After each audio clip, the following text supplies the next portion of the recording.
Hello, fellow Star Wars fans. My name is Starrapter, and welcome back to the channel. Time to talk about some Star Wars comics. We have a new one in this week. That is the first issue of a miniseries, Sana Starros. This is Family Matters, Part 1, Back to Basics, written by Justina Ireland with artwork by Perry Perez. So this one is taking place after the events of Empire Strikes Back, but before the events of Return of the Jedi. This character, this is her first solo story. It's spinning out of the events of 2015 Star Wars by Jason Aaron, where she was first introduced as Han Solo's wife in this crime scheme they had going. But then she became a love interest to Doctor Aphra somewhere down the road. And that's where we pick up in this issue. She has broken up with Doctor Aphra. She's on her own. We pick up in the midst of things, her on this job on Inferno, which is a great callback to a High Republic location. And she is doing this job, finds out that she's basically smuggling livestock.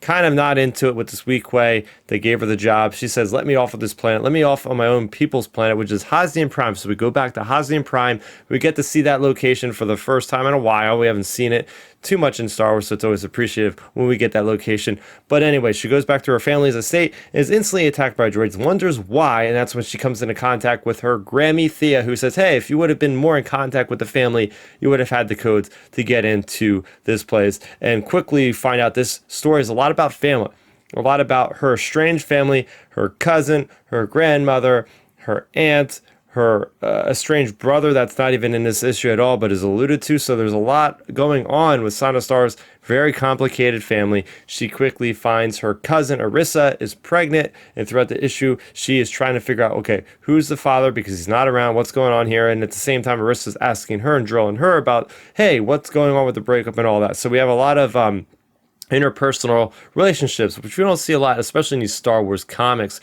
Really a kind of personal sort of stories, kind of very modernized, but in the Star Wars sense, which is really neat. So basically, by the end of this issue, we find out that the baby's father is actually an Imperial officer that Arissa has fallen in love with. And she just can't help herself. She thinks she can change him to be for the good, but it doesn't, because then he ends up taking her back to his ship, a Corsair class raider, and then that's where he wants to have her give birth. But it seems like it was all planned, because all of the people of the Starros family know that there's a special artifact, a special Starros treasure that they want, and I believe it's on that ship. So now they are racing off to that location. We'll see where it goes. So yes, this story did a lot for the character's backstory of Sana Starros. So we get to learn a little bit about her, about, of course, her upbringing. She had a mother, Jorinda, her father, but then her mother died, but then her father fell in love with the guy, and then they ended up retiring on Dalna, which is very interesting. You know, Dalna is a planet that we know from the High Republic, which Justina Ireland, the writer of this, wrote a lot of High Republic content. Dalna was a planet that was basically ravaged by lava, destroyed about 200 years ago. So the fact that it somehow remains after all that is very interesting, very curious.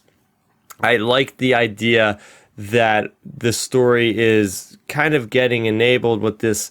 Okay, you have this Imperial officer that is having this relationship with this girl, and it's just like she's got the kid, so it's a lot more mature, a lot different for Star Wars. Okay, what's happening with this child here, this heist story that's wrapped into all this?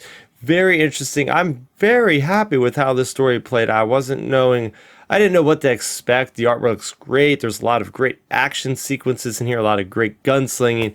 I'm on board for this issue, but I want to see and hear what you guys have to say about it. Let me know in the comment section down below. What do you think of Sana Starros issue number 1 of 5? We'll talk about it down there, and be sure to subscribe to the channel, hit that bell icon so you'll be notified when videos go live, as well as when I do live streams. I've been doing my Outer Rim Transmission podcast with my buddies Milton and Ben for well over a year now, and we do this every Friday at 9 o'clock. We'd love for you guys to join us in the chat if you could. Otherwise, you can download that podcast on any podcast platform of your choice. With that being said, that's going to do it for me, Starrapter. Thank you so much for watching, and may the Force be with you always. Thanks for checking out the video. Please hit that thumbs up symbol. It helps me know that I'm making content that you guys enjoy. And if you enjoyed this video, I also include 2 videos down below you guys should check out. And please consider subscribing to this channel. It helps support me, and it notifies you guys of when I get new videos up on the channel. You can also contact me on Twitter, Facebook, and Instagram at Starrapter.